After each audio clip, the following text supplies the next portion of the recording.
Hello বন্ধুরা, আসসালামু আলাইকুম। আসলে এই ভিডিওটা করার মেন উদ্দেশ্য হচ্ছে, অনেকে আমার কাছে জানতে চেয়েছেন যে মালয়েশিয়াতে পাম অয়েল বাগান বা প্লান্টেশনের কাজ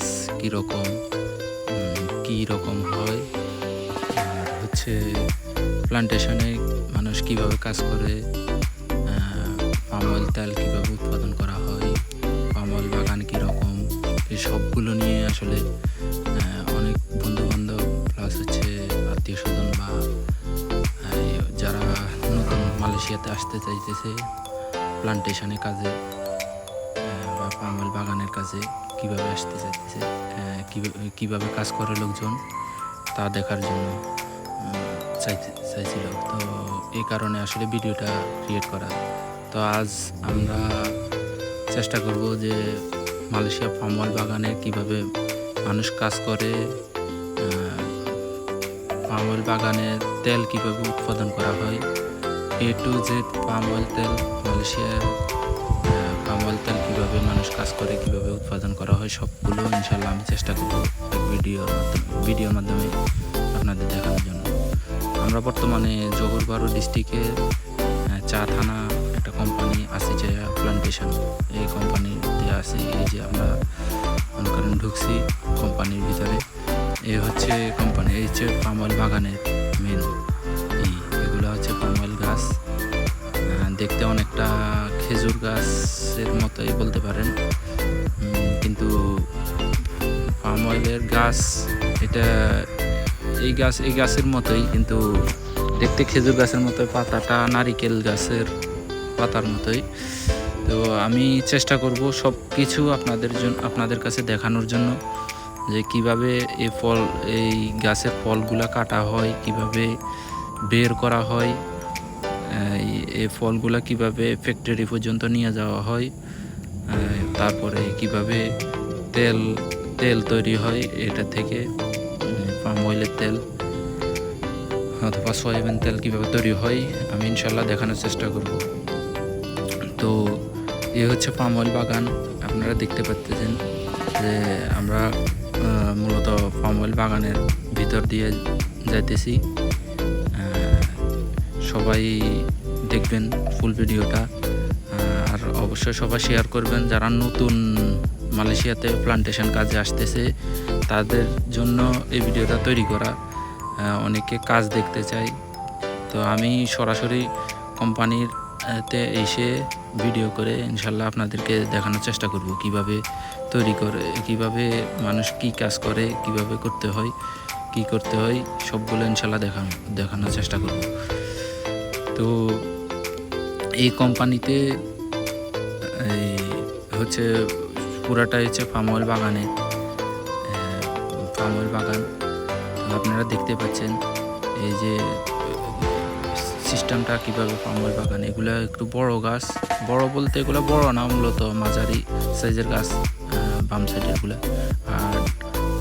আর হচ্ছে ডান সাইডে যেগুলো আছে এগুলো একটু মিডিয়াম বলতে ছোট 5-7 বছরের গাছ, আর বাম সাইডেরগুলো হচ্ছে 8-9 বছরের গাছ, 10 বছর 12 বছরের গাছ এরকম। এই হচ্ছে কোম্পানির থাকার ব্যবস্থা, ওয়ার্কার যারা থাকে সবার হচ্ছে থাকার ব্যবস্থা কোম্পানি করে দিছে। এগুলো হচ্ছে ঘর। এ হচ্ছে কোম্পানির এখানে অফিস, প্লাস হচ্ছে এখানে হচ্ছে কোম্পানির মাঠ আছে। এই কোম্পানিতে 7টা স্টেট আছে, এক স্টেটে এরকম মাঠ আছে, লোকজন খেলাধুলা করতে পারে। কাজ শেষ করে এসে বিকেলবেলা একটু সময় পাস করা। হচ্ছে দোকান, কোম্পানির আন্ডারের ভিতরে একটা দোকান আছে, লোকজন ওই দোকান থেকে মালামাল নিয়ে যায়। তো আসলে আমরা ভিতরের দিকে যাইতেছি যে কোম্পানির ফল দেখার জন্য। আর এগুলো হচ্ছে মহিষের অনেক কাজ মালয়েশিয়াতে, পাম অয়েল বাগানের মহিষের অনেক কাজ। তো আমি মহিষ নিয়ে আলাদা একটা ভিডিও তৈরি করবো ইনশাল্লাহ। মহিষ দিয়ে মানুষ কিভাবে কাজ করে বা মহিষের কি কাজ পাম অয়েল বাগানে, আমি ইনশাল্লাহ ওই মহিষ নিয়ে একটা ভিডিও তৈরি করব। আপনারা সবাই আশা করে আমাকে অবশ্যই সাপোর্ট করবেন, আর ভিডিওটা অবশ্যই শেয়ার করে দিবেন, যাতে করে সবাই ভিডিওটা দেখতে পারে প্লান্টেশনে পাম অয়েল বাগানের কীরকম দেখতে, কীরকম কাজ সবগুলো ইনশাল্লাহ দেখানোর চেষ্টা করব আমি। তো এই আমি পর্যায়ক্রমে সবগুলো দেওয়ার চেষ্টা করব। আসলে এক ভিডিওতে তো আর সবগুলো দেওয়া সম্ভব না। তো আমি ইনশাল্লাহ আপনারা যদি আমাকে সাপোর্ট করেন অথবা আমার ভিডিও যদি দেখেন বা পরবর্তীতে আপনারা কী ধরনের ভিডিও চাইতেছেন, মালয়েশিয়া প্ল্যান্টেশনের সব প্ল্যান্টেশনের যত রকমের কাজ আছে ইনশাল্লাহ আমি সবগুলো দেখানোর চেষ্টা করব। এই যে আমরা বর্তমানে এসেছি, দেখেন এই যে পাম অয়েলের ফল, এগুলো হচ্ছে ফল, এটা হচ্ছে পাম অয়েল ফলের বীজি। এই বীজি থেকে তেল বের করা হয়। এই যে দেখতেছেন পাকা, এইগুলো হচ্ছে পাকা ফল। এই যে দেখেন এই যে তেল দেখা যাচ্ছে, দেখছেন এগুলো হচ্ছে ফলের বীজি। এই ফলগুলো থেকেই কিভাবে ফলগুলো নিয়ে যাওয়া হয়, কিভাবে তেল বের করা হয় আমরা ইনশাল্লাহ দেখাবো। তারপরে হচ্ছে এই যে এটা হচ্ছে গাছ, ফলের গাছ। এই যে এখান থেকে ফল কাটা হয়, এগুলো পরে কাঁচা গাছ ফল দেখা যাচ্ছে। আর এটা হচ্ছে ডাইগা, ফলের ডাউন, যেটা এই দেশে বলা হয় ফলের ডাউন। তো এই ডাউনের সাথে কাটা আছে, নিজে দেখাতেছি আমি কাটা। এই কাটাটা কিন্তু প্রচুর বিষাক্ত। এটা ঢুকলে বা কোনোভাবে শরীরে লেগে গেলে একটু ব্যথা করে, প্রচুর ব্যথা করে।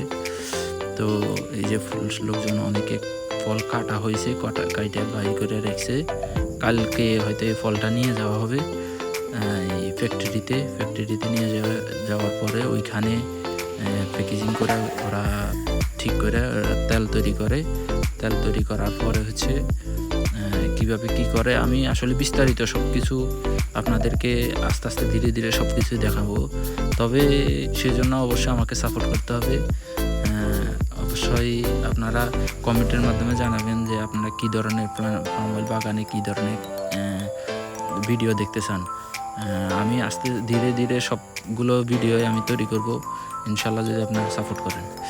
তো এই হচ্ছে পাম অয়েল বাগান।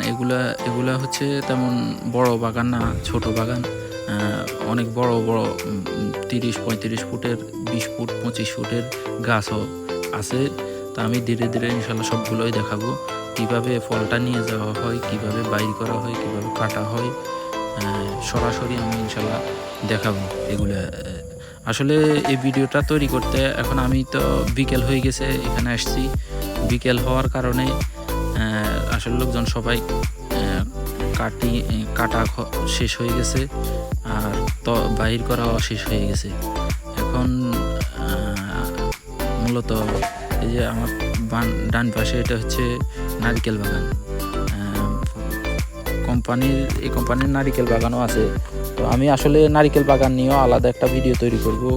প্লান্টেশনের যত রকমের কাজ আছে ইনশাল্লাহ আমি চেষ্টা করব প্লান্টেশনের সব রকমের কাজ নিয়ে আমি এক একটা আলাদা করে ভিডিও করতে, যাতে করে যারা নতুন বাংলাদেশি বা নতুন যারা মালয়েশিয়াতে প্লান্টেশনের কাজে আসতে চাইতেছেন সবাই এটা সম্পর্কে হালকা পাতলা ধারণা পাইতে পারেন, যাতে করে আপনাদের পরবর্তীতে কোনো সমস্যা না হয়। তো এই হচ্ছে পাম অয়েল বাগানের।